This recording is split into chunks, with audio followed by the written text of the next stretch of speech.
Despite claims of a recovering American tourism industry, many iconic destinations are experiencing a surprisingly quiet peak season. This trend is causing hundreds of small businesses to struggle, with some forced to close permanently. While the media paints a picture of recovery, those on the front lines, the ticket sellers and coffee servers, know the true state of affairs. This video explores why 5 states, once tourism powerhouses, are facing an economic crisis as the flow of visitors disappears. The central question is, could your state be next? Number 5. Hawaii. A paradise losing its luster. Who would have imagined Hawaii on this list? August should be Hawaii's most glorious moment, with golden sunshine, whispering ocean waves, and streets along Waikiki Beach filled with laughter. However, this year, that scene has vanished. The beaches are empty, with only a few scattered people. Many souvenir shops are closed, and, for lease, signs sway in the wind. For locals, this situation brings a sadness that is hard to articulate. The latest figures reveal that the number of visitors to Hawaii this summer has decreased by 20% to 30% compared to the same period last year. Hotel industry revenue has plummeted by hundreds of millions of dollars in just a few months, a loss equivalent to the cost of building a modern hospital. For a state where nearly 1/5 of the GDP comes from tourism, this decline is like an economic earthquake. The reasons for this downturn go beyond expensive plane tickets. Domestic airfares from the mainland to Hawaii have increased by over 40% compared to pre-pandemic levels, and hotel room rates are soaring due to labor shortages. International tourists, particularly from Japan and South Korea, who are known for their high spending, have not yet returned, citing high prices and inconvenient entry procedures. Additionally, a less discussed factor is that Hawaii is gradually losing its status as a special destination for American travelers. After 1 or 2 visits, many people are now choosing Europe or Southeast Asia, which offer new experiences and lower costs, sometimes even cheaper than a vacation in Maui. Surprisingly, even domestic tourists who once considered Hawaii a summer dream are now seeking other destinations. It's not that they no longer love the place, but Hawaii has become too expensive for their post-pandemic budgets and new spending habits. The owner of a small hotel in Maui shared a poignant story. "We were forced to cut staff. It was hard to say goodbye as I watched them pack their belongings and leave. Each empty chair in Waikiki isn't just a missing guest. It's an unpaid rent bill and a deferred dream." If this situation persists, Hawaii faces serious consequences: a decline in the state budget, small businesses going bankrupt, and young workers leaving to find jobs on the mainland, leaving behind a rapidly aging island. More seriously, the image of America as a paradise brand could be replaced by emerging international destinations. Solutions exist, such as promotional packages for domestic tourists during the low season, partnerships with airlines to lower ticket prices, and creating new experiences to retain returning visitors. But will these efforts be enough to bring customers back? If you were the governor of Hawaii, what would you do to save this summer? Number 4. Florida. The sleepless paradise is now quiet. Leaving Hawaii, we arrive in Florida, a state known as the sleepless paradise of the American summer. Mentioning Miami Beach or Key West typically brings to mind images of crowded beaches, lively music from beachside bars, and streets lit up all night. However, this year, that picture has changed. Miami Beach is still bathed in golden sunshine and blue waves, but only a few scattered groups of tourists stroll along the shore. Many rows of beach chairs are empty. Some restaurants and cafes along the coast are closing earlier than usual due to a lack of customers. For the people of Florida, this sight is both unfamiliar and deeply concerning. According to tourism data, some Florida resorts have seen revenue declines of up to 40% this summer compared to last year. This isn't just a few empty rooms, it's millions of dollars evaporating from the local economy, a loss equivalent to a small city's entire annual operating budget. The cause isn't solely economic. In recent years, Florida has been consistently hit by extreme weather. The hurricane season is starting earlier, and record-breaking heat makes tourists hesitant to go outside. Travel insurance prices have increased significantly after a series of natural disasters, forcing many families to rethink their summer vacation plans. Another sensitive but undeniable factor is the decline in Florida's public safety image for a segment of tourists, especially following media coverage of various incidents. A longtime souvenir vendor in South Beach said, "I've been here for over 20 summers and have never seen customers so sparse. Sometimes a whole week's sales don't equal a single day's sales from the previous year." For her, summer isn't just a time to earn a living, it's the heartbeat of the entire community. And this year, that heartbeat has noticeably slowed. If this trend continues, Florida could lose its position as America's top destination. Beaches that were once bustling could become as quiet as they are in winter, and the tourism industry, which is a pillar of the economy, could lose its influence. This not only affects hotels and restaurants but also extends to real estate, transportation, and even cultural and social life. Florida has long been called the Golden Gate of American tourism, a place that welcomes tens of millions of visitors each year. This summer, however, that door is closing little by little. Do you still want to walk through that door? Number 3. Maine. Maritime heritage at a crossroads. Maine is a state famous for its proud lighthouses, picturesque harbors, and the aroma of freshly caught lobster. July in Maine should be the busiest season, with Portland Harbor packed with tourists buying seafood and the small coastal streets filled with the sounds of summer music. But this year, everything is unusually quiet. At the Portland docks, a few cruise ships are moored alone. The seafood stalls are empty, and many fishermen stand with their arms crossed, looking out at the sea. Data shows that the number of tourists arriving in Maine by cruise ship has decreased significantly, causing some fishing villages to lose up to 50% of their income in just one summer. For the local community, this is not just a financial loss but a direct threat to their age-old livelihoods. The reason, though simple at first glance, hides a thought-provoking story. Service prices in Maine have soared since the pandemic, from coastal lodging to lobster dinners.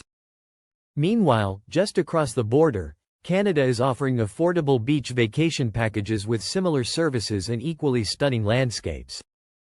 Many American tourists are now leaving Maine for Canada because they can get the same experience for half the price.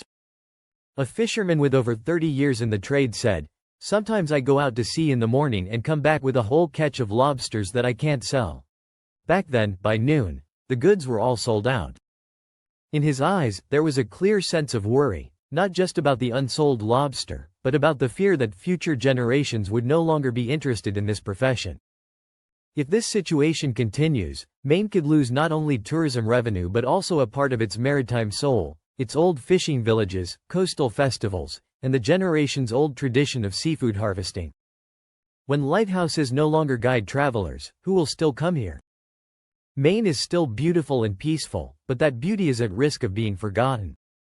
So the question is, are you willing to pay double to preserve Maine's maritime heritage, or will you choose the cheaper trip across the border? Number 2. Nevada. The dimming neon lights of Las Vegas. If Maine offers the tranquility of the sea, Nevada, especially Las Vegas, is known for its 24/7 pace of life. This place never sleeps. Neon lights, the sound of slot machines, and magnificent shows all combine to form a promise. You will never be bored here. But this summer, that promise is wavering. Along the Las Vegas Strip, the signs still blink, and the LED screens still display vibrant advertisements. But a closer look reveals that the sidewalks are no longer packed with international tourists. Japanese, Korean, and Australian tour groups, once a common sight in every casino, are now as rare as gold. In fact, even domestic American tourists are cutting their trips short or skipping Vegas altogether. According to statistics, the average revenue per customer has decreased significantly. Many shows have been canceled or scaled back because not enough tickets were sold, a situation that would have been unimaginable a few years ago. It's not just about immediate lost revenue but a clear signal that Vegas is losing its appeal. The reason isn't just the price of rooms or plane tickets. Customers now have more options, from online entertainment and online betting to emerging cities with lower prices. And here's a twist that few people are talking about. Young guests are spending significantly less in casinos. Instead, they come to take photos and then leave. Vegas is still dazzling on Instagram, but visitors' wallets are tighter than ever. A veteran performer shared, "My venue used to be packed every night. Now there are days I perform for less than half the seats." In the world of performance, empty seats are not just empty spaces, they are a cold echo that makes even the artist feel lost. If this continues, Vegas could lose its title as the entertainment capital of the world. The neon lights will still be on, but they will only illuminate streets that are no longer crowded with laughter and music. Las Vegas was once a living testament to the saying, "What happens in Vegas, stays in Vegas." But if this trend doesn't change, perhaps what stays in Vegas will only be memories of a golden age. Will the neon lights of Vegas shine again, or are we witnessing its final golden days? Number 1. California. The golden dream covered in gray dust. From the neon lights of Vegas, we head to the West Coast, to California. Once considered the American dream, with blue skies, silver seas, and iconic cities like San Francisco and Los Angeles, California has attracted millions of visitors each year. But this summer, that dream is being covered in a layer of gray dust. Pier 39 in San Francisco, known for its crowds, the cries of seagulls, the smell of grilled seafood, and the laughter of tourists, is now quiet. Souvenir shops are closed, and some restaurants have "for lease" signs. In Los Angeles, many tourist neighborhoods are deserted, and studio tour bookings have decreased significantly. According to a travel report, the number of visitors to California this summer decreased by about 30% compared to last year. Revenue for many stores and hotels in major tourist areas has plummeted, in some places by as much as 50%. This is not just an economic setback but a warning for the West Coast's #1 tourism brand. There are obvious reasons for this decline: high hotel prices, expensive food and drink, and gridlock traffic.